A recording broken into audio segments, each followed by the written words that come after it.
पट्टे उनके जो है वो खिंच जाते हैं बहुत जल्दी, जो कि बिफोर डिलीवरी या बिफोर प्रेगनेंसी। इस टाइम पे ये जो टाइम होता है, इस टाइम पे या तो ख़वातीन बिल्कुल केयरलेस हो जाती हैं या बहुत ज़्यादा केयर करती हैं। फर्स्ट ऑफ ऑल तो ये है कि आप अपनी डाइट को अच्छा रखें, अंडों का इस्तेमाल करें, दूध का इस्तेमाल करें, दही का इस्तेमाल करें, गोश्त का इस्तेमाल करें। जो गट हेल्थ के प्रॉब्लम्स होते हैं, जो मैदा जो है वो अक्सर सूजन का शिकार होता है, अक्सर ड्राइनेस जो है वो उनको आंतों में फील होती है, इसका कोई हर्बल इलाज बताएं।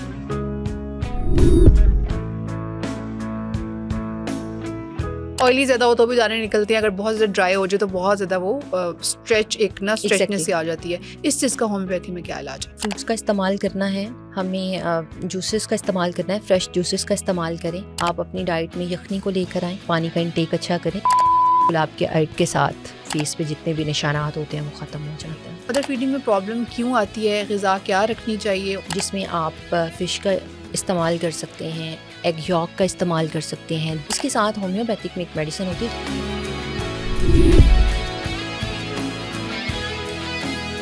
अस्सलाम वालेकुम एवरीवन, पुरसुकून ज़िंदगी की एक और नई एपिसोड के साथ मैं हूँ आपकी होस्ट मिना तनवीर। और आज हम बात करेंगे जिस टॉपिक पर, वो बहुत आम है। वो इस तरह से कि हर दूसरी खातून माँ बनने के मरहले से गुज़रती है, जिस वजह से मेंटल हेल्थ भी अफेक्ट होती है और जिस्मानी साख्त भी अफेक्ट होती है।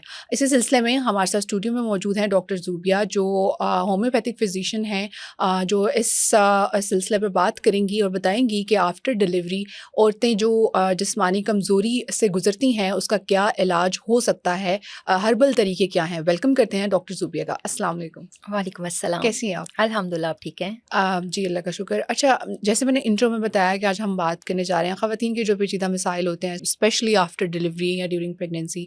अमूमन देखा ये जाता है कि जो ख़वातीन हैं वो आफ्टर डिलीवरी बहुत ज़्यादा जिस्मानी कमज़ोरी से गुज़र रही होती हैं। पट्टे उनके जो है वो खिंच जाते हैं बहुत जल्दी, जो कि बिफोर डिलीवरी या बिफोर प्रेगनेंसी इतनी उनको कमज़ोरी फेस नहीं करनी पड़ती थी। तो इसका कोई हर्बल इलाज बताएं। फ़र्स्ट ऑफ़ ऑल टॉपिक बहुत अच्छा है, बिकॉज़ ये एक ऐसा टॉपिक है, इसके बारे में बात की भी जाती है और बात नहीं भी की जाती। बिकॉज़ हर औरत इस मरहले से गुज़रती है और इस टाइम पे, ये जो टाइम होता है, इस टाइम पे या तो ख़वातीन बिल्कुल केयरलेस हो जाती हैं या बहुत ज़्यादा केयर करती हैं। ठीक है। अब इन दोनों सूरतों में मसला ये होता है कि या तो मोटापा बहुत ज़्यादा हो जाता है, ओवरवेट हो जाती है, या फिर उनमें बहुत सारी डेफिशिएंसीज आना शुरू हो जाती हैं। तो इस वजह से ये सारे मामलात होना शुरू हो जाते हैं उस टाइम पे भी और आफ्टर डिलीवरी भी। तो उस टाइम पे फ़र्स्ट ऑफ़ ऑल तो ये है कि आप अपनी डाइट को अच्छा रखें।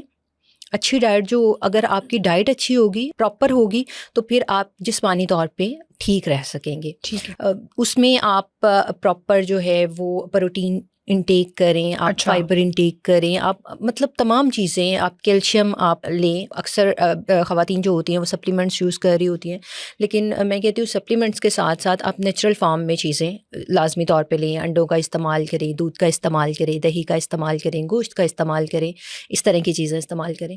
अगर फिर भी आपको कैल्शियम की कहीं पे डेफिशिएंसी लगती है कि यार मेरी लाइफ में थोड़ा सा इस तरह के इश्यूज़ आ रहे हैं, तो होम्योपैथिक में एक मेडिसिन है कैलकेरिया फॉस। अच्छा, तो कैलकेरिया फॉस, ठीक है। ये कैल्शियम की जितनी भी डेफिशिएंसीज होती हैं उसको कंट्रोल करती है और आपको एनर्जेटिक रखती है। ठीक है। तो उस टाइम पे ये खाने अच्छे हैं। आफ्टर डिलीवरी, आफ्टर प्रेगनेंसी जो खिंचाव होता है, असाबी खिंचाव जो होता है, हाँ, या जिस्मानी कमज़ोरी होती है, हाँ, उसके होम्योपैथी में ये इलाज है। कैलकेरिया, ठीक है। हाँ, ठीक है। अच्छा, कैलकेरिया फॉस पोस्टमार्टम डिप्रेशन बहुत एक कॉमन टर्म है जो जिससे मेरे ख्याल से हर औरत गुजरती है। बिल्कुल ऐसे है। पहले तो ऐसा होता था कि लड़कियां आफ्टर डिलीवरी उदासी फील करती थी, उनको डिप्रेशन होता था और उनको ये पता ही नहीं होता था कि हम इस कैफियत से क्यों गुजर रहे हैं। ठीक है। अब अवेयरनेस इतनी आ गई है कि लोगों को ये पता है कि ठीक है, दिस इज़ पोस्टमार्टम डिप्रेशन। तो होम्योपैथी में एक तो आप ये बताएं कि ये टर्म जो ये कैफियत है, ये कितनी ख़तरनाक उस तरह से औरतों के लिए हो सकती है मेंटली, और दूसरा इसका क्या इलाज है? अच्छा, इसमें मैं एक बात फिर से इंक्लूड करना चाहूँगी कि डिप्रेशन या एंग्जाइटी की जब हम बात करते हैं ना, तो वो फिज़िकली कोई चीज़ नहीं होती। हाँ, बिल्कुल। वो ये दिमागी चीज़ होती है। दिमाग में एक चीज़ आती है और मेंटली तौर पे हम उसको सोच रहे होते हैं। अभी दोपहर में एक पेशेंट मेरे पास आया, तो उसको स्टमक का इशू था, एच पाइलोरी इशू था। अब ऑनलाइन था वो मेरे पास, तो ऑनलाइन मेडिसिन मैं उसे दे रही थी, मैं एच पाइलोरी की मेडिसिन दे रही थी। लेकिन आज जब वो मेरे पास आया, मैंने उसको देखा तो वो बात करते हुए वो इतना कन्फ्यूज़ था और उसने उसने बताया कि मेरी इंगेजमेंट टूट गई, ये सारे मामला हुए बिकॉज़ वो एंग्जाइटी डिप्रेशन में था, और एंग्जाइटी डिप्रेशन की वजह से जो है वो उसके गट हेल्थ के इश्यूज़ आ रहे थे। हाँ तो बिल्कुल। इस तरह के बहुत सारे हमारे पास जो है ना वो पेशेंट भी आते हैं। अगर हम बात करें कि आफ्टर डिलीवरी ख़वातीन एंग्जाइटी या डिप्रेशन में आती हैं, तो इसमें अक्सर तो ये होता है कि ख़वातीन को ये होता है, यार मैं या तो बहुत मोटी हो गई हूँ, अब लाइफ उस तरह की नहीं हुई, या हाँ। अक्सर होता है कि सी सेक्शन होता है, सिजेरियन होता है, और उसकी वजह से आपकी बॉडी में बहुत सारी क्योंकि चेंजिंग्स आ हर रही किसी का होती है। अपना अपना बॉडी टाइप होता है ना, कुछ Exactly. लड़कियों पे इतनी प्रेगनेंसी अफेक्ट नहीं करती। इफेक्ट भी नहीं करती। और पहले पता क्या होता था, जब डिलीवरी होती थी तो डिलीवरी के बाद अम्मियाँ घर में देसी टोटके कर रही होती थी, जिसमें इस्तेमाल किया जा रहा होता था, अरक पिलाए जा रहे होते थे, जिसमें ज़ीरे का, आपको सौंफ का, अजवाइन का, ये डिफरेंट अरक होते थे जो यूज़ किए जा रहे होते थे। इसकी वजह से आपकी बॉडी भी फिट रहती थी और आप मेंटली तौर पे भी हेल्दी रहते थे। पंजीरियाँ बनाई जा रही होती थी, देसी घी होते थे। अब एक्चुअली हमने जो है ना वो हमारे सोशल मीडिया ने, सो कॉल्ड कुछ लोगों ने इन तमाम चीज़ों को बना दिया है कि ये हवा है, ये ना खाएं तो ऐसे हो जाएगा। उस चक्कर में बहुत सारी चीज़ें ख़राब हो रही हैं। तो जब ये तमाम चीज़ें नहीं करेंगे तो मेंटली तौर पे आप कहीं ना कहीं रिलेट करते हैं अपने आप को। वो टीवी की बनाई वो एक जो साख्त होती है ना, एक सामने जो एक लड़की नज़र आ रही होती है, आप अपने आप को उस तरह से आइडलाइज किया होता है। हम उस आइडियल पर्सनैलिटी तक जब नहीं पहुंच पाते ना, तो हम एंग्जाइटी डिप्रेशन इसके में आना अलावा शुरू भी हो जाते कुछ हैं। ख़वातीन को वैसे भी अपना ख्याल रखने का बहुत ज़्यादा उनको क्रेज़ होता है, जो कि इट मेक्स सेंस, लड़कियों को रखना भी चाहिए। जब एकदम से ऑब्वियसली जब एक और जो है वो ज़िंदगी को जब इंसान जन्म देता है, उसके बाद इंसान को ये चीज़, उसको जब चेंज आता है उसके अंदर, बॉडी के अंदर स्पेशली ना, मतलब कुछ लड़कियाँ पतली होती हैं, बड़ी स्मार्ट, बड़ी अच्छी पर्सनैलिटी, लेकिन उसके बाद मोटापे की तरफ चले जाना, और फिर उनको उस चीज़ का डर होता है कि पता नहीं अब मैं जो हूँ ना वो दोबारा से वहाँ तक लेके अपने आप को पहुँच पाऊँगी कि नहीं पाऊँगी, दोबारा से वैसी हो पाऊँगी नहीं पाऊंगी। इस मेंटली जो इश्यूज उनको हो जाते हैं, उसके बाद इस चीज़ से कैसे निकला जाए? इस चीज़ से फर्स्ट ऑफ ऑल तो ये है, मैंने जैसे लास्ट टाइम भी हमने बात की थी कि आपकी लाइफ में ये कुछ फेजेस आने होते हैं, आपको इनको एक्सेप्ट करना पड़ता है। जब तक आप अपने माइंड से उसको एक्सेप्ट नहीं करते ना, तब तक आप ज़िंदगी के किसी भी आप चले जाओ, किसी भी सर्कल में, उसमें आप ठीक से चल नहीं पाओगे, लोगों के साथ उस तरह से नहीं चल पाओगे आप। और अगर बच्चियों की या ख़वातीन की बात हम करते हैं, तो उन्होंने अपने साथ उस बच्चे का ख्याल रखना होता है, हस्बैंड का ख्याल रखना होता है, और एक फ़ैमिली होती है जिसको उन्होंने देखना होता है। तो जब वो अपना ख्याल नहीं रखेंगी, जब वो खुद इस एंग्जाइटी डिप्रेशन में रहेगी, तो उनका ख्याल कैसे रखेंगी? इस टाइम पे होम्योपैथिक में ना एक मेडिसिन होती है इग्नेशिया, उसको भी यूज़ किया जा सकता है। वो होता है कि आपको कोई मेंटली ट्रॉमा है और आप उस ट्रॉमे के बाद जो है ना कुछ सिम्टम्स आप में आ रहे हैं, अच्छा, तो ये भी एक किस्म का उनमें ट्रॉमा ही होता है कि लाइफ उनकी वो उनको लग रहा होता है। तो ये नॉर्मली प्रेगनेंसी के अलावा भी नॉर्मल लड़कियां भी ये यूज़ करती हैं। एग्जैक्टली, वो डिप्रेशन के बाद सिम्टम्स कुछ आ रहे होते हैं, तो आप इग्नेशिया 200 में यूज़ कर लेते हैं। 5 ड्रॉप्स नहीं, उसका कोई साइड यूज़ करने का क्या तरीका है? 5 ड्रॉप्स आप लेते हैं, आप 2 घूंट पानी में उसको इजीली इस्तेमाल करते हैं। और इसका ये भी नहीं होता है कि यार आप खाने से पहले, खाने के बाद आधा घंटा पहले। और कितनी देर में इफेक्ट फिर नजर आता है? ये आप 2 से 3 डोज लेते हो, तो आपको बेहतरी होना शुरू हो जाती है। ऑरमेट एक मेडिसिन है होम्योपैथिक में, ये आप 6x में ले सकते हो। अच्छा, ठीक है। और ये तो बहुत ज़्यादा इफेक्टिव है। अक्सर पेशेंट जो हैं उनको हम ये देते हैं जब उनको इस तरह की एंग्जाइटी, डिप्रेशन आफ्टर डिलीवरी ये पोजीशन चल रही होती है, तो ऑरमेट 6x में ले। इसके साथ साथ जो है ना वो आपको अपने आप को मेंटली तौर पे समझाने की बहुत ज़्यादा, ख़वातीन से हम बार बार, अब पहले होता था ख़वातीन पे इतनी बात नहीं होती थी, अब ख़वातीन पे बहुत बात होती है, आपने देखा होगा। ख़वातीन को खुद भी अवेयरनेस अब आहिस्ता आ गई है। हाँ। तो अब जब इतनी आ गई है, और मैं हमेशा कहती हूँ कि जब तक आप अपना ख्याल नहीं करेंगी ना, कोई दूसरा इंसान आके आपका ख्याल नहीं करेगा। इसलिए मुझे लगता है कि ख़वातीन को खुद को संवारना, निखारना और इन सारे मामलात से खुद को जल्दी से क्विकली बाहर निकालना चाहिए। और ये बिल्कुल ठीक बात करिए, क्योंकि ज़िंदगी की, मुझे ऐसा लगता है कि ज़िंदगी के हर ज़िंदगी का फेज़ है। पहले शादी एक फ़ेज़ होता है, खूबसूरती है। अगर आप उस फेज़ से पहले अपने आप को थोड़ा एक्सेप्टेंस की तरफ ले आए, रेडी कर लें, रिसर्च कर लें, पढ़ना शुरू कर दें, तो मुझे लगता है कि दिमागी बीमारियों से भी बचा जा सकता है, और अल्टीमेटली जिस्मानी भी बहुत सारी फिर बीमारियों। और ये जितने इश्यूज, ये एक बहुत अच्छी सीरीज़ है हमारी, हमने जो स्टार्ट की है, जो हम ख़वातीन के हेल्थ पे बात करते हैं या अवेयरनेस पे बात करते हैं कि उनको ये इशू हो सकता है। ये इशू में आप नोट करेंगी कि 60 to 70% इशू आपके मेंटली तौर पे होते हैं। आप सोच रहे होते हैं और आपकी वो सोच के ही इशू होते हैं। अदर जो जितने भी इश्यूज आते हैं, कॉम्प्लिकेशंस आती हैं, आपको फिजिकली तौर पे जो चीज़ें आपको आती हैं, वो मेंटली तौर पे जो हाँ। एंग्जाइटी डिप्रेशन में आप जो चीज़ें बहुत ज़्यादा सोच रही होती हैं, उनकी वजह से वो आ रहे होते हैं। तो एक्सेप्टेंस सबसे पहले बहुत ज़्यादा ज़रूरी है, और उसके बाद ये मेडिसिन आप लेंगी तो वो तो बिल्कुल, बहुत क्योंकि बेनिफिशियल है। पहले तो इस तरह था कि अवेयरनेस थी ही नहीं, अब हाँ, ख़वातीन को माना ही अवेयरनेस नहीं है। जाता था ना, बिल्कुल, कहा जाता था कि हर खातून जो है ना उसने इस मरहले से गुजरना है, बिल्कुल, बिल्कुल। तो इसमें कौन सी बड़ी अब तो बात है। ख़वातीन शादी से पहले भी इवन काउंसलिंग ले रही होती हैं, उसके हाँ, बाद फिर जब प्रेगनेंसी के दौरान भी उनको सारा एक्सेप्टेंस की तरफ जा रही होती हैं, रिसर्च कर रही होती हैं, ठीक है। आपने साइकेट्रिस्ट होते हाँ, हैं, बिल्कुल, बिल्कुल। आप उनके पास थेरेपिस्ट जाते हैं। होते हैं, उनके पास एग्जैक्टली। जाके वो ईज़िली बता देते हैं कि अच्छा ठीक है, ये पोस्ट जो प्रेगनेंसी डिप्रेशन है या पोस्ट डिलीवरी डिप्रेशन है, इससे कैसे आपने गुजरना है और कैसे और डील करना यहाँ है। पे ये भी अब है कि पहले आपकी फैमिली में आपके बहनों के साथ, आपकी अम्मी के साथ आपका उस तरह का लगाव नहीं था, आपस में था, लेकिन बात करते हुए हम हेजिटेट करते थे आज से कुछ टाइम पहले, लेकिन अब इजीली बात हाँ, की जा बिल्कुल, सकती है। बिल्कुल, अब तो डिस्कशन अब जब होती है। इजीली डिस्कशन की जा सकती है, पहले होता था कि ये बात नहीं करनी, ये बात मैं कैसे करूं, कैसे बताऊं, तो अब तो बहुत सारी बातें हम इजीली डिस्कस कर सकते हैं। तो मेरे बिल्कुल। ख्याल से ये चीज़ें अब डिस्कशन से वैसे ठीक हाँ, हो ड्यू टू सकती हैं। डिजिटल मीडिया, ड्यू टू वैसे भी इलेक्ट्रॉनिक मीडिया, अब ये चीज़ें डिस्कस हो रही हैं, तो आपके पास लड़कियों को गैजेट है ना, इस हाँ, गैजेट पे सब कुछ है, तो बिल्कुल। जहाँ आप सब कुछ सर्च यहाँ पे कर रहे हैं, तो वहाँ पे ये चीज़ें सर्च करना बहुत ज़्यादा ज़रूरी है। अच्छा, आफ्टर डिलीवरी लड़कियां अक्सर स्टमक इश्यूज से भी गुजरी होती हैं, कोई भी वजह हो सकती है, खाने की रूटीन अपसेट होती है, जो गट हेल्थ के प्रॉब्लम्स होते हैं, जो मैदा जो है वो अक्सर सूजन का शिकार होता है, अक्सर ड्राइनेस जो है वो उनको आंतों में फील होती है, इसका कोई हर्बल इलाज बताएं। हर्बल इलाज में तो फर्स्ट ऑफ ऑल ये है कि जो एक 3 महीने का टाइम होता है ना, उस टेन्योर में हमने अपने आप को अच्छे खाने पे, अच्छी डाइट पे लाना ठीक है। होता है।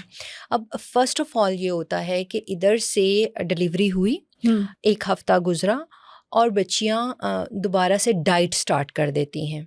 वो कहती हैं कि हमें अपने पुराने वेट पे दोबारा आना है, बिकॉज़ जिस टाइम पे आप डिलीवरी होती है, जिस टाइम पे प्रेगनेंसी होती है, उस टाइम पे वेट गेन कर लेती हैं। फिर उनको ये जुनून होता है कि मुझे दोबारा से जो है ना वो, तो 3 महीने एटलीस्ट आप सुकून करो। अच्छा, 2 से 3 महीने जब आप सुकून करोगे ना, उसके बाद आहिस्ता-आहिस्ता चीज़ें होना शुरू हो जाती हैं ठीक। अब दूसरी साइड ये होती है, दोनों साइडों को लेके चलना होता है। दूसरी साइड ये होती है कि वो बहुत ज़्यादा खा रही होती हैं, बहुत जंक फूड लेना शुरू कर देती हैं, बहुत ऑयली चीज़ें खाना शुरू कर देती हैं, क्रेविंग्स होती है ना। बहुत ज़्यादा। तो आप जिस टाइम तक उसको एक उस पे मुतवाज़न ग़ज़ा नहीं खाओगे ना, एक ख़ास पैरामीटर पे नहीं खाओगे, तब तक ये इश्यूज़ नहीं जाएंगे। तो इसलिए उसको जो भी चीज़ आप खा रहे हो, उसको उतना ही खाओ जितना आप हज़म कर सकते हो, या जितना आपको लगता है। जैसे कहते हैं ना कि अगर आपको 1 रोटी की भूख है तो आप आधी खाओ, हाँ, अगर भूख 2 रख की के भूख है, खाने का कहा हाँ, जाते हैं बड़े अगर हमारे, 2 की बिल्कुल। भूख है तो 1 खाओ। तो उस तरह से खाना बहुत ज़्यादा ज़रूरी है। दूसरी ये बात होती है कि जिस टाइम पे प्रेगनेंसी होती है, तो ऑलरेडी हमारी बॉडी में बहुत सारी चेंजिंग्स होती हैं, बहुत सारे स्टमक के ट्रबल्स चल रहे होते हैं आपके 9th मंथ तक। तो उस टाइम पे ये तमाम जब इश्यूज़ चल रहे होते हैं, उसके बाद डिलीवरी हो जाती है, डिलीवरी के टाइम और ज़्यादा इश्यूज़ होते हैं, तो ये तमाम चीज़ें डाइट के साथ बेहतर की जा सकती हैं। इसके साथ होम्योपैथिक में एक मेडिसिन है हाइड्रास्टिस, आपने वो इस्तेमाल करनी है। 30 की पोटेंसी में आप इसको यूज़ कर सकते हैं। ठीक है। स्टमक के जितने भी ट्रबल्स हैं, जिसमें अक्सर कॉन्स्टिपेशन हो जाती है, अक्सर जो है आपको खाना हज़म नहीं हो रहा होता, बहुत बिल्कुल। ब्लोटिंग हो रही होती है, ये तमाम इश्यूज़ इससे ठीक होते हैं। और इसके साथ एक और मेडिसिन भी है नक्स वोमिका। अच्छा, नक्स फॉर्मिका। हाँ, नक्स ठीक है। वोमिका ये बहुत अच्छी मेडिसिन है आपके स्टमक के जितने भी ट्रबल्स होते हैं उसके लिए। तो ये मेडिसिन को तो ख़ास कर इस्तेमाल करना चाहिए, 30 ठीक की है। पोटेंसी में अपने पास रख लें। ये वो मेडिसिन है जो आपको कहीं न कहीं फ़ायदा देती है, ठीक है। नुकसान नहीं देती। तो आपको इनको इस्तेमाल करना अच्छा, चाहिए। आफ्टर डिलीवरी अक्सर ख़वातीन को यूटीआई के बड़े प्रॉब्लम्स हो जाते हैं। ऑब्वियसली ये कितना बड़ा चेंज आता है बॉडी के अंदर, और यूटीआई की वजह से अक्सर वो गैदरिंग में भी जब बैठी होती हैं तो उनको बड़ा अजीब फील हो रहा होता है। यूटीआई के प्रॉब्लम से कैसे बचा जाए, होम्योपैथी में इसका क्या इलाज है? जैसे आपने ये बात की कि आफ्टर डिलीवरी की जब हम बात करते हैं ना, तो ये बात करना बहुत ज़्यादा ज़रूरी है कि लाज़मी नहीं होता कि ये हर एक के साथ हो। अक्सर औक़ात ये होता है कि किसी एक के साथ ये मसला होता है, तो वो किसी से बिल्कुल। दूसरे से पूछ रही होती है तुम्हारे साथ ये मसला हुआ, हाँ, कहते हैं हाँ, हाँ। नहीं मुझे मेरे साथ नहीं, तो वो ज़्यादा उसमें एंग्जाइटी या यार डिप्रेशन या मेरे साथ ये कॉम्प्लेक्स में मसला है, चली इसके जाती, साथ नहीं है। हाँ। इसके साथ नहीं है। तो हर इंसान की, हर ख़ातून की जो बॉडी फ़िज़ीक होती है ना, वो अलग होती है। ठीक है। वो अलग तरीके से रिस्पॉन्ड करती है किसी भी बीमारी पे, किसी भी बात पे। तो इसलिए उसका जो रिस्पॉन्स होता है ना, जैसे हम होम्योपैथिक मेडिसिन देते हैं तो हम अक्सर कहते हैं कि किसी एक पेशेंट को सर में दर्द है, उसके लिए कोई और मेडिसिन है, साथ में कोई और पेशेंट आया है, उसके भी सर में दर्द है, तो हम उसको वही मेडिसिन नहीं देंगे, बिकॉज़ वो सिम्टम्स चेंज आ जाएंगे। इसीलिए जब ख़वातीन पे हम बात करते हैं इस तरह के इश्यूज़ पे, तो ये जानना भी ख़वातीन के लिए बहुत ज़्यादा ज़रूरी है कि हर एक के साथ ये इश्यूज़ नहीं होते। हम जब दूसरों से पूछ के करते हैं ना कि तुम्हारे साथ ये इशू था तो तुमने क्या किया, तो वहाँ पे हम चीज़ें ख़राब करते हैं, अक्सर ज़्यादती कर जाते हैं किसी चीज़ में। तो होम्योपैथिक में एक मेडिसिन है कैंथ्रस क्यू में, आप इसको यूज़ करेंगे तो इससे यूटीआई के जितने भी इश्यूज़ हैं वो ठीक है। ठीक हो जाते हैं। अगर आपको यूरिनरी ट्रैक का कोई इशू हाँ। आ रहा है तो उसके लिए स्टेफिसगीरिया एक मेडिसिन अच्छा, है। स्टेफिसगीरिया। हाँ, वो 200 में आप यूज़ ठीक है। करेंगे। ये वो मेडिसिन है जो आपको ख़वातीन के अलामात में और आफ्टर डिलीवरी के इश्यूज़ में ये मेडिसिन्स लाज़मी तौर पे यूज़ करनी चाहिए effective अगर है। ये इफ़ेक्टिव हैं। मतलब मैं कहती हूँ कि 100% ये आपकी ज़िंदगी पे जो है ना वो असरअंदाज होती ठीक हैं है। और आपको बहुत अच्छे रिज़ल्ट देती हैं। अच्छा। उसके अच्छा, बाद ये जो यूटीआई का प्रॉब्लम होता है ये ज़्यादातर उन ख़वातीन के साथ होता है जो नॉर्मल डिलीवरी से गुजरती हैं? दोनों के साथ हो अच्छा, सकता है। ठीक है। दोनों के साथ हो सकता है बिकॉज़ गट हेल्थ के इश्यूज़ दोनों के साथ आ रहे ठीक होते है, हैं। तो यूटीआई का ताल्लुक गट हेल्थ से है? एग्जैक्टली ठीक गट है। हेल्थ से भी होता है। इन्फेक्शन है ना, तो इन्फेक्शन तो गट हेल्थ से ही रिलेट करता है, आपकी इम्यूनिटी से। इम्यूनिटी उस टाइम पे बहुत वीक हुई होती है। ठीक है। तो इम्यूनिटी जब वीक होती है, हमारा कॉन्सेप्ट ये है, या एक नॉर्मल हम कॉन्सेप्ट की बात करते हैं तो हम कहते हैं कि बीमारियां जो हम जब बीमार होते हैं तो इट्स मीन दैट कि हमारी जो एक अंदरूनी कुव्वत है, जिसे हम कुव्वत मुदाफ़त कहते हैं, वो इतनी कमज़ोर हो गई है कि बैरूनी कोई भी ताकत जो है वो हमलावर हो गई है। हमारी बॉडी में अपने जो निज़ाम है वो उसका मुकाबला नहीं कर पा रहा। बिल्कुल। तो हम मेडिसिन किस लिए देते हैं? उस निज़ाम को स्ट्रॉन्ग करने के लिए, इसलिए हम मेडिकेशन करते हैं। तो ठीक। जब ख़वातीन में एक औरत ने किसी बच्चे को जन्म देना बिल्कुल। है तो आपकी बॉडी पे आपकी तमाम जितनी भी हड्डियां हैं, आपकी पूरी बॉडी उस पर सफ़र कर रही होती है। तो वो तो एक अपना ही एक ट्रॉमा होता है। बिल्कुल। तो उसके बाद बहुत सारी चीज़ों का आना एक प्रेशर भी होता है, नेचुरल, मुझे लगता है एग्जैक्टली। मेंटली। तो इसमें वो कहते हैं ना कि नॉर्मल डिलीवरी हो तो ऐसे होता है। नो डाउट नॉर्मल डिलीवरी में एक और तरह के केसेस आपके सामने आते हैं। डिप्रेशन और टाइप का होता है, जब सी सेक्शन होता है वो एक और टाइप का डिप्रेशन चला जाता है। लेकिन जानना ये ज़रूरी है कि दोनों साइड पे ख़वातीन गुजरती तो डिप्रेशन से है ना, बिल्कुल। मसला तो होता है ना, चाहे वो उस टाइम का हो चाहे वो बाद और के वो मुझे 3 लगता है वो महीने या 4 डिप्रेशन महीने। इसलिए भी होता है क्योंकि एकदम से रिस्पॉन्सिबिलिटी भी बढ़ जाती है। रिस्पॉन्सिबिलिटी भी बढ़ जाती है, फिर बॉडी चेंजिंग्स भी हो रही बिल्कुल, होती अपने हैं। आप को संभालना या बच्चे को संभालना, क्या जब करें? आपकी डिलीवरी के बाद, जब खासकर जब सी सेक्शन होता है, ख़वातीन होता है यार कोई नहीं सी सेक्शन करवा देते हैं, लेकिन ये भी इतना आसान नहीं होता है। उस टाइम पे तो चलो लगता है कि आसान है, लेकिन आफ्टर दैट तो बहुत सारे इश्यूज आ रहे होते हैं। बिल्कुल। चलना फिरना, ज़्यादातर अब जो इंजेक्शन लगता है, कमर पे जो इंजेक्शन लगाते हैं उसकी वजह से ख़वातीन ज़्यादा देर बैठ नहीं सकती हैं, ज़्यादा चल नहीं सकती हैं। तो वो तो लॉन्ग टर्म के लिए वो इश्यूज़ उनके साथ आ रहे होते हैं। तो ये मेडिसिन जो है वो इफ़ेक्टिव होती है। रीढ़ की हड्डी में जो इंजेक्शन लगता है, हाँ, राइट? वो बहुत ज़्यादा मैंने सुना है पेनफुल होता है काफ़ी वो। उस टाइम पे तो इतना नहीं, शायद हाँ, उनको फ़ील नहीं बाद होता, में वो आफ्टर लगा इफेक्ट्स। देते हैं। आफ्टर इफेक्ट्स उसके बहुत ज़्यादा हैं, ख़वातीन बैठ नहीं सकती, पता है, तो फिर बहुत इसकी ज़्यादा कोई टाइम। होम्योपैथी में मेडिसिन है? होम्योपैथिक में बहुत सारी ऐसी मेडिसिन्स हैं जो नॉर्मल डिलीवरी के लिए हम यूज़ ठीक है, करवाते हैं, ठीक है। जिससे डिलीवरी जो है वो नॉर्मल होती है। अब बहुत सारे लोगों का क्वेश्चन होता है कि कैसे होती है, बिकॉज़ हम उस बेस को ट्रीट करते हैं। ठीक है। हम नॉर्मल डिलीवरी के लिए मेडिसिन देते हैं कि डिलीवरी नॉर्मल हो, जो कॉम्प्लिकेशंस आनी है वो कॉम्प्लिकेशंस ख़त्म हो ना।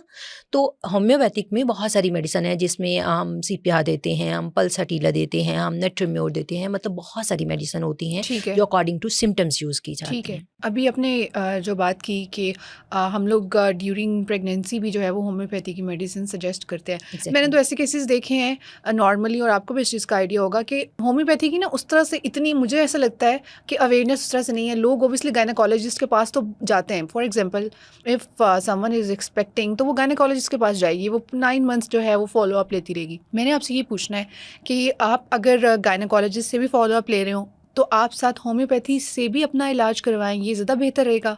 ज़रूरी है, अच्छा, ज़रूरी है और ज़रूरी ये है। अवेयरनेस नहीं है। अवेयरनेस नहीं है, ख़वातीन को ये अवेयरनेस नहीं है। कुछ चीज़ें ना हम क्या मिथ बिल्कुल। जिनको कहते हैं वो बन जाते हैं।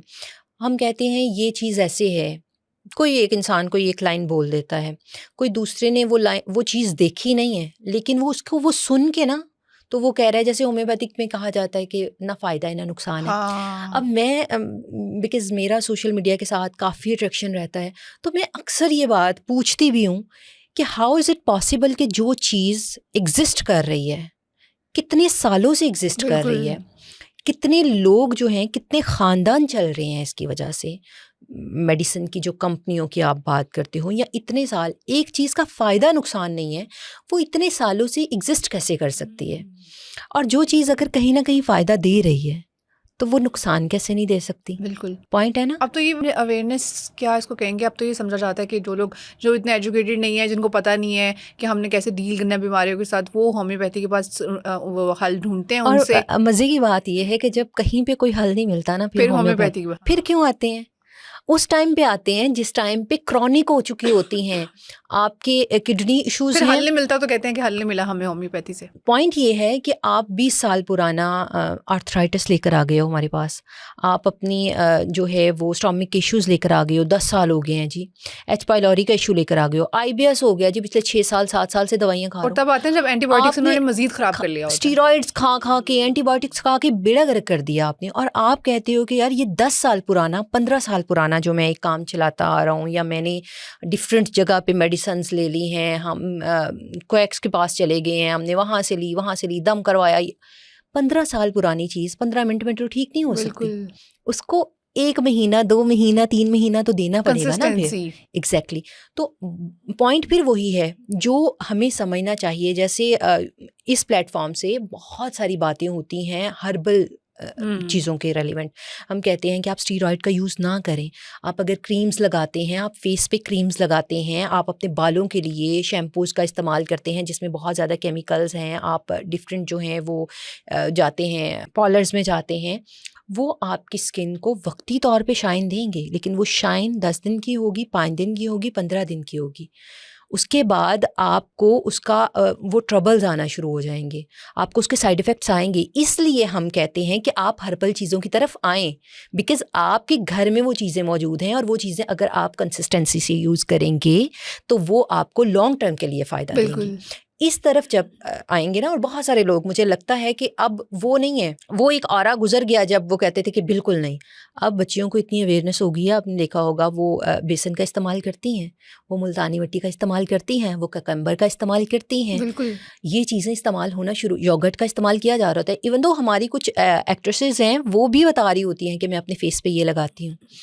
तो बहुत सारे लोगों में ये अवेयरनेस आ गई है। इसी तरह जब हम होम्योपैथी की बात करते हैं तो बहुत सारे लोगों में अवेयरनेस आ गई है कि हमने हर्बल ट्रीटमेंट करवाना है या हमने हर्बल ट्रीटमेंट करना है, उसकी वजह से हमारा फेस, हमारा कम्प्लेक्शन, हमारी गट हेल्थ इंप्रूव हो सकती है। ना कि हमें स्टीरॉइड्स खाने हैं, ना कि हमें एंटीबायोटिक्स खाने हैं जिसकी वजह से हमारी स्टमक का बेड़ा गर्क हो अच्छा, जाए। ये जो अवेयरनेस आई है, ये जो रिवाइवल की तरफ हम गए हैं, ये मुझे लगता है इसमें सोशल मीडिया ने बहुत रोल प्ले किया है। इसलिए क्योंकि अब ऐसी भी जनरेशन है जो अपने बड़ों को ये कहती है कि अच्छा ठीक है, आप लोग इस्तेमाल करते थे, हमारे पे ये चीज़ें इतनी अफेक्ट नहीं करती। लेकिन सोशल मीडिया उसको इस तरह से दिखाता है, एग्जाम्पलीफाई करता है, मार्केटिंग करता है कि अब हम जैसे ही बच्चियाँ जो हैं जनरेशन की है, हाँ बिल्कुल जेंजी, वो होम्योपैथी की तरफ आ रहे हैं। अब बहुत घरेलू टोटके भी और होम्योपैथी की तरफ, भी। हर्बल की तरफ, मतलब वो उनको अवेयरनेस हो गई है। बिल्कुल। उनको ये पता चल गया है कि हमें ठीक है फेशियल करवाना अच्छा है, आप हाँ। मंथ में एक दफ़ा जाते हो, लेकिन उनको ये भी पता चल गया है कि अगर मैं मंथ में एक दफ़ा फेशियल करवाने नहीं जाती तो मैं घर में खुद को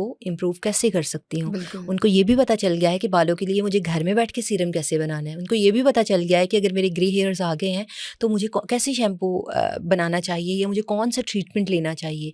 ये अवेयरनेस बहुत ज़्यादा ज़रूरी थी, जो मुझे लगता है कहा जाता है कि जेन ज़ी जो है ना, वो बहुत सारी चीज़ों में ये नहीं समझती, ऐसी बातें नहीं, पहली बातों को नहीं मानती, लेकिन मुझे लगता है कि जेन ज़ी में 50% बच्चियाँ हैं, वो बच्चे हाँ, ऐसे मुझे भी हैं ऐसा लगता है। जो हमारी बेस है, बेस की तरफ जा रहे हैं। बिल्कुल। आप सोशल मीडिया स्क्रॉल करते हैं ना, तो अभी जैसे गर्मियों की छुट्टियां आई हैं तो आपने कुछ रील्स देखी होंगी कि दोबारा से वो मैं अपनी अगर बात करूँ तो मैंने अपने बचपन में ये चीज़ को एक्सप्लोर किया है कि हमें गर्मियों की छुट्टियां होती थी जून जुलाई की, तो हम अपनी दादी की तरफ जाया करते थे, हम सब कजन्स मिल के बैठे थे, खाते थे, इंजॉय करते थे। दोबारा से वो चीज़ें आना हाँ, शुरू कुछ हुई दिखा हैं। के अब जेंजी को फैसिनेट किया जा रहा है कि मतलब हाँ ये चीज़ ऐसी थी हाँ और हमने कितना उस चीज़ को ड्राई कर दिया है और कितना हाँ हमने एक रूम में एक फ़ोन तक महदूद रह गए। महदूद रह गए हैं। अब उनको ये समझ आना शुरू हो गई है कि हमने इस गैजेट से डिटैच कैसे होना है और डिटैच होके हमने आपस में बात कैसे करनी है, और ये और बहुत दूसरा मुझे अच्छा। लगता है जेंजी फीमेल्स स्पेशली लड़कियों की बात करें उनमें ये भी बहुत एक अच्छी बात है कि वो ना चीज़ों को देख के, सिचुएशंस को देख के कोई कहेगा तो वो उस चीज़ को नहीं मानती, वो रिसर्च बेस्ड चीज़ों करती पे हैं, हाँ हाँ यकीन करती ये हैं। चीज़ उनको समझ आ जाती है, हम्म एक्सपीरियंस करके भी समझ आ जाती है कि समझ क्या आती सही है क्या गलत हाँ है, और फिर क्या पता अल्टीमेटली वो वही करें जो बड़े बता रहे हों।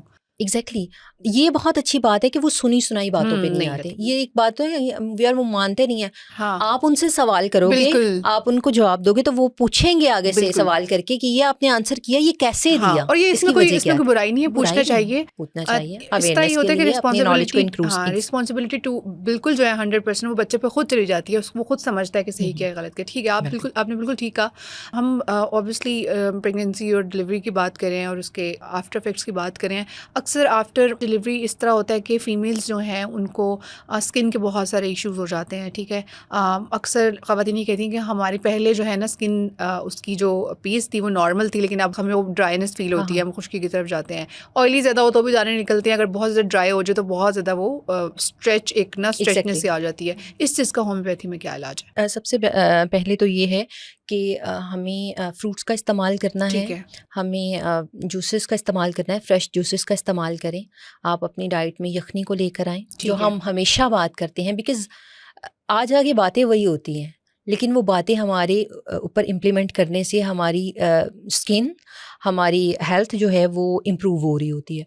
तो ये करना बहुत ज़्यादा ज़रूरी है। पानी का इंटेक अच्छा करें, जो हमेशा आपकी स्किन की जहाँ बात आएगी, अच्छा खाने की बात आएगी, अच्छा पीने की बात आएगी, तो ये बहुत ज़्यादा ज़रूरी है। इसके साथ अगर आफ्टर डिलीवरी में इस तरह की आप कंप्लेंट्स जितनी देखते हो, तो उसमें हम सीपिया एक मेडिसिन होती है, अच्छा, सीपिया। सीपिया सीपिया मेडिसिन होती है, वो आप 30 की पोटेंसी में यूज़ कर ठीक है। सकते हो। जितने आपके आफ्टर डिलीवरी जो फेस पे इश्यूज़ आ रहे होते हैं, उन इश्यूज़ के लिए बहुत अच्छी होती है। बर्बरस इकोफोलियम एक मेडिसिन होती है, वो आप क्यू में मदर टिंचर आप उसका लेते हो, आप उसको गुलाब के अर्क के साथ मिक्सअप करते हो और आप उसको स्प्रे में डाल के, स्प्रे की बोतल में डालते हो और आप स्प्रे कर लेते हो अच्छा। फेस पे रात को सोने से पहले।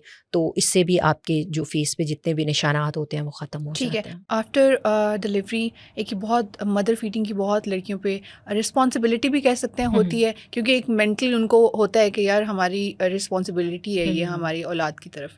तो मदर फीडिंग का अक्सर आजकल लड़कियों को ना ज़्यादा केसेस ऐसे देखे जाते हैं जिसमें उनको प्रॉब्लम होती है। अक्सर ऐसा होता है कि वो फीड नहीं करवा रही हाँ होती, नेचुरली उनका प्रोसेस इस तरह हाँ की हाँ चीज़ें होती हैं कि वो उस तरह से फीड अपने बच्चे को नहीं करवा रही होती हैं, और वही जो डब्बे वाला दूध मिल रहा होता है उस पर वो बहुत जल्द बच्चे को टाइम से पहले ही उसकी तरफ लगा देती हैं। तो मदर फीडिंग में प्रॉब्लम क्यों आती है, ग़िज़ा क्या रखनी चाहिए? होम्योपैथी में फिर अक्सर ख़वातीन का ऐसे भी देखा है कि अच्छी ग़िज़ा लेके भी उनको उस तरह से वो मदर फीडिंग करवा पा रही होती।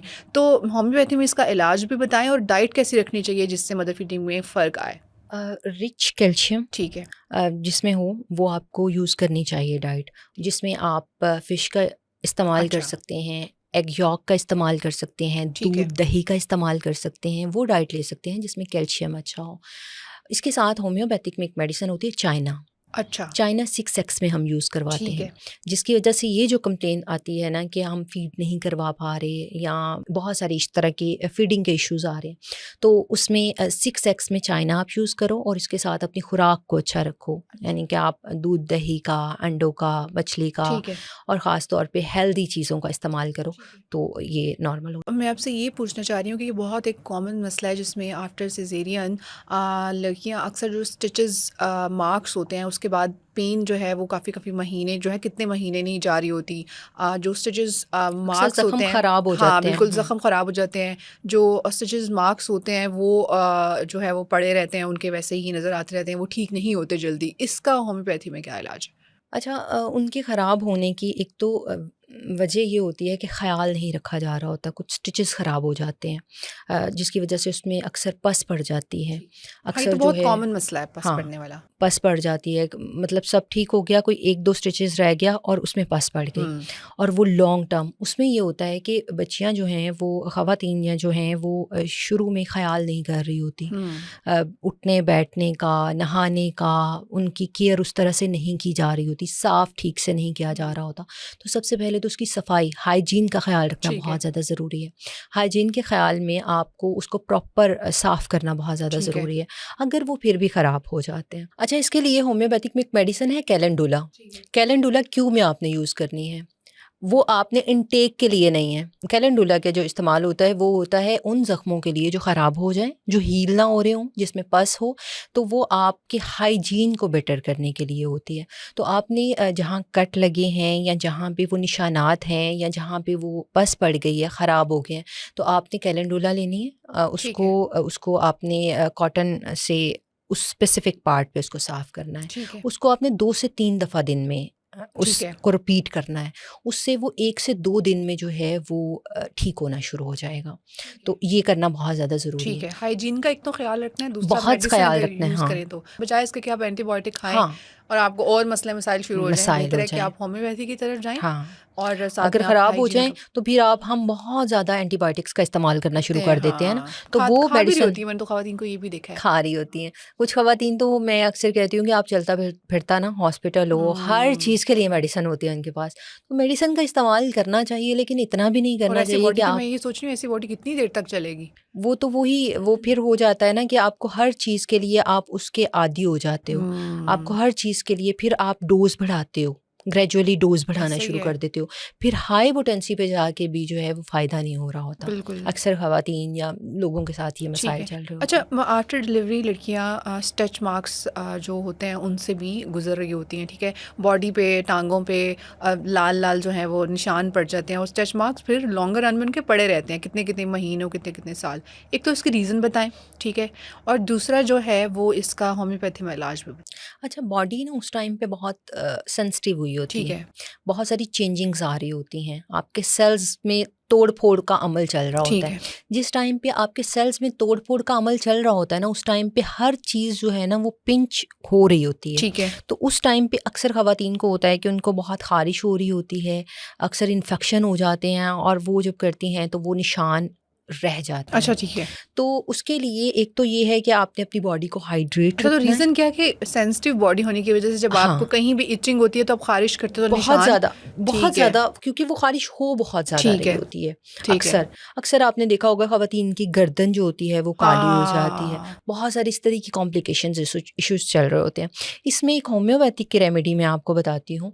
वैसे तो आप इसके लिए इस्तेमाल करें ना, कॉफ़ी का इस्तेमाल करें, बीच में थोड़ा सा शहद डाल लें, आप बीच में थोड़ा सा बेसन डाल लें, इसको मिक्सअप करें, और मिक्सअप करके एलोवेरा जेल थोड़ा सा डाल दें और आप अपनी बॉडी पे मसाज करें, तो ये जितने भी निशानात हैं वो ख़त्म हो जाते हैं आहिस्ता आहिस्ता। ये नहीं कि अब एक दफ़ा में मैं अब आपको कहूँगी कि एक दफ़ा आप लगाएंगे वो आप सही हो जाएंगे। मतलब स्किन के ऊपर के जो इश्यूज़ हैं उसको हम बजाय इसके कि हम होम्योपैथी में भी मेडिसिन खाएं, हम बेहतर है कि हम स्किन के ऊपर लगाएं जिसकी वजह से वो ठीक हो जाए। इसके साथ होम्योपैथिक में एक मेडिसिन होती है फ्यूकस। अच्छा, फ्यूकस आपने क्यू में लेनी है, ठीक है। इसको आपने ग्लिसरीन के साथ मिक्स कर लेना है, ठीक है। अगर आप ग्लिसरीन के साथ कर लो तो ओके है, नहीं तो वैसलीन के साथ मिक्स कर लो। मिक्स करके आपने अपनी बॉडी पे, या फिर जो आप मॉइस्चराइज़र लगाते हो ना, आपने उसके साथ मिक्स कर लेना है। आपने इसके 15 ड्रॉप्स लिए, उस मॉइस्चराइज़र को लिया, जो भी आपने लगाना है उसमें उसको मिक्सअप कर लिया, उसको मिक्स करके आपने अपनी बॉडी पे या उन जगहों पे लगाने हैं जहाँ पे ये निशानात हैं, ठीक है। ये आपको बहुत इफेक्टिव है और ये बहुत अच्छे रिजल्ट। अच्छा, ये जो मेडिसिन यूज़ करने का आप बता रही हैं, ये स्टिच मार्क्स पे भी लगाई जा सकती है, और अगर आपको वैसे इचिंग हो रही है तो आप पहले भी बॉडी पे वैसलीन मिक्स करके लगा सकते हो। वैसलीन के साथ मिक्स करके, ये खासकर होती है आपके निशानात जो बन जाते हैं अक्सर। अच्छा, वैसे भी अगर निशान किसी फीमेल को है कोई बॉडी के ऊपर, हाँ, तो उसके लिए भी फ्यूकस आपकी साफ करने के लिए, आपकी स्किन को जो है वो रिकवर करने के लिए, रिपेयरिंग के लिए बहुत अच्छी है। अच्छा, अक्सर ना फ़ीमेल को भी, तो हमने स्ट्रेच मार्क्स की बात की, आफ्टर डिलीवरी फ़ीमेल्स को अक्सर छाइयों का बड़ा प्रॉब्लम फेस करना पड़ता है, ठीक है। और आफ्टर डिलीवरी भी कुछ फ़ीमेल्स को होता है, कुछ फ़ीमेल्स को कुछ केसेस ऐसे भी मैंने देखे हैं जिसमें ऐसा होता है कि ड्यूरिंग प्रेगनेंसी 9 मंथ्स ही उनकी फेस पे छाइयाँ आ जाती हैं और आफ्टर प्रेगनेंसी उनकी छाइयाँ नेचुरली वो रिमूव हो जाती हैं, चली जाती हैं।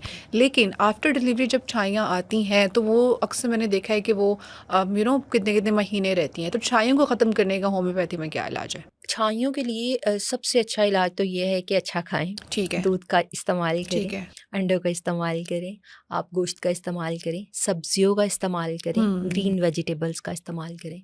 जब आप इस तरह की चीज़ें लेंगे, फ्रूट्स का इस्तेमाल करें, जब ये सब लेंगे ना तो आपकी स्किन पे ग्लो नेचुरली आना ही शुरू हो जाएगा। और ऐसा कभी हो ही नहीं सकता है कि आप सैलड का इस्तेमाल कर रहे हैं। मैं हमेशा ये अपने पेशेंट से भी बात करती हूँ कि बीट रूट, मुझे ना अक्सर कहते हैं कि आपको लगता है बीटरूट बहुत पसंद है। मुझे लगता है कि हमारी स्किन की ग्लो के लिए वो रेडिश जो एक टोन होती है ना, उसके लिए बीटरूट और बहुत मुझे अच्छा लगता है है। आप खुद भी बीटरूट बहुत इस्तेमाल करती हैं। बीटरूट बहुत अच्छा होता है। ठीक वो है। इस वजह से कि उसमें बहुत सारी इस तरह की प्रॉपर्टीज़ होती हैं जो हमारी स्किन पे ग्लो भी लाती हैं ठीक है। और खून की जो कमी होती है ना उसको भी पूरा ठीक करती है। हैं।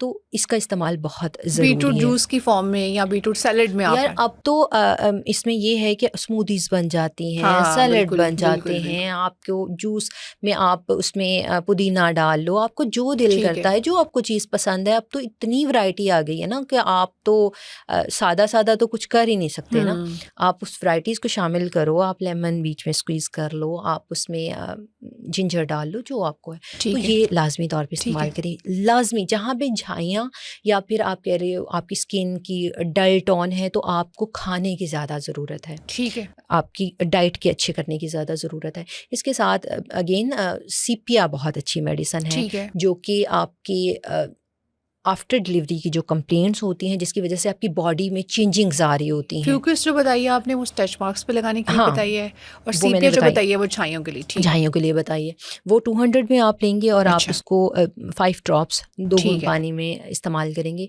तो इससे जो है वो आपकी फेस की रंगत जो है ना वो वो निखर बेहतर होना, जाएगी। निखरना शुरू हो जाएगी। ठीक है। अच्छा, अक्सर ख़वातीन को जिस्मानी कमज़ोरी जब बहुत ज़्यादा होती है तो उसके बाद जो है वो बाल बहुत जल्दी झड़ना शुरू हो जाते हैं, और नॉर्मली जो होता है अक्सर बाल तो वैसे ही आजकल लोगों की खुराक इस तरह की है, कुछ एनवायरमेंटल इश्यूज़ हैं कि बाल गिरते हैं, लेकिन आफ्टर प्रेगनेंसी, आफ्टर डिलीवरी ख़वातीन के बाल बहुत ज़्यादा गिरना शुरू हो जाते हैं। उसका कोई होम्योपैथी में कोई मेडिसिन बताएँ उसके लिए? होम्योपैथिक में तो मेडिसिन मैं बताऊंगी, लेकिन आफ्टर प्रेगनेंसी ये तमाम इश्यूज अगेन आपकी डाइट की वजह डाइट की से वजह होते से, ठीक हैं। है। और डाइट इवन को बेस्ट मुझे ऐसा लगता है कि ड्यूरिंग प्रेगनेंसी 9 मंथ्स अगर आप अच्छी डाइट रखते हैं तो आपके आफ्टर इफेक्ट्स भी कम होते हैं नेगेटिव। हाँ, 9 मंथ्स में डाइट अच्छी रखनी चाहिए। अब वो अच्छी डाइट ये नहीं है कि आपने 2000 का, 3000 का, 4000 का पिज़्ज़ा मंगवा के खा लिया है। अच्छी डाइट ये है कि आप हेल्दी घर की डाइट, आप दूध हल्की का डाइट, इस्तेमाल करें। हाँ। हाँ, दूध का इस्तेमाल करें, आप फ्रेश वेजिटेबल्स का इस्तेमाल करें और जो वेजिटेबल्स जो सादा ग़िज़ाएँ हैं उनका इस्तेमाल करें, अच्छा इस्तेमाल करें। कोशिश करें 1 चम्मच ही घी को इस्तेमाल करें, अपनी लाइफ में रूटीन बना लें। देसी घी की बात मैं कर रही हूँ। 1 चम्मच चाहे इस्तेमाल करें, लेकिन इस्तेमाल करें। सीड्स का इस्तेमाल करें, ये तमाम नेचुरल चीज़ों का इस्तेमाल करें।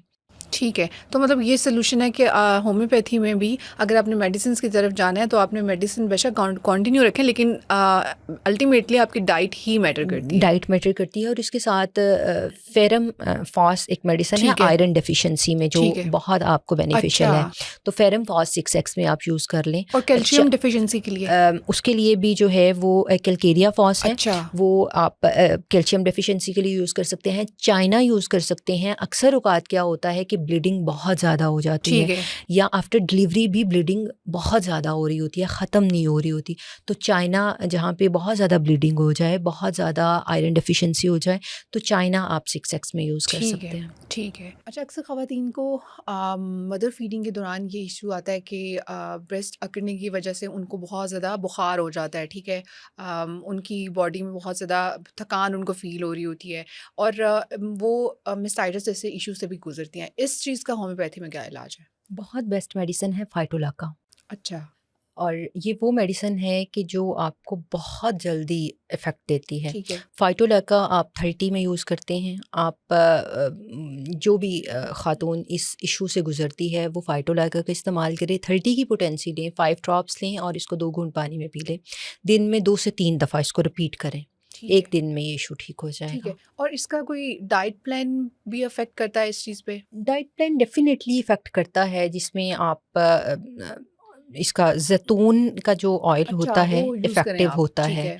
बहुत अच्छा होता है। आलमंड ऑयल बहुत अच्छा होता है, कोकोनट ऑयल बहुत अच्छा होता है। ठीक है। मसाज आप करें, अच्छा, बॉडी ठीक मसाज है, करें, ये अच्छा होता है। ठीक है। फिर उसके बाद गर्म पानी का इस्तेमाल अच्छा होता अच्छा, है ठीक है, आपकी। तो ये तमाम वो चीज़ें होती हैं जो कि आपको कहीं न कहीं फ़ायदा देती हैं। ठीक है। इसके साथ आप मेडिसिन का इस्तेमाल करें, तो ठीक वो है, ठीक है। बहुत थैंक यू सो आपको मच अच्छे। डॉक्टर सूपिया, आप तशरीफ़ लाई और आपने होम्योपैथी के एतबार से हमें ये जो पेचीदा मसाइल हैं ख़वातीन के, उसके बारे में आगाही दी। हमारे साथ मौजूद थी डॉक्टर सूबिया, जो होम्योपैथी के एतबार से हमें बता रही थी कि आफ्टर डिलीवरी, आफ्टर प्रेगनेंसी जो ख़वातीन मुख्तलिफ़ प्रॉब्लम से गुज़रती हैं, जिस्मानी जो उनको प्रॉब्लम फ़ेस करनी पड़ती हैं, उन सब का हल होम्योपैथी में कितना बेहतर है। हम फिर हाज़िर होंगे एक और एपिसोड में एक और टॉपिक लेकर। तब तक के लिए दीजिए इजाज़त। अल्लाह हाफ़िज़।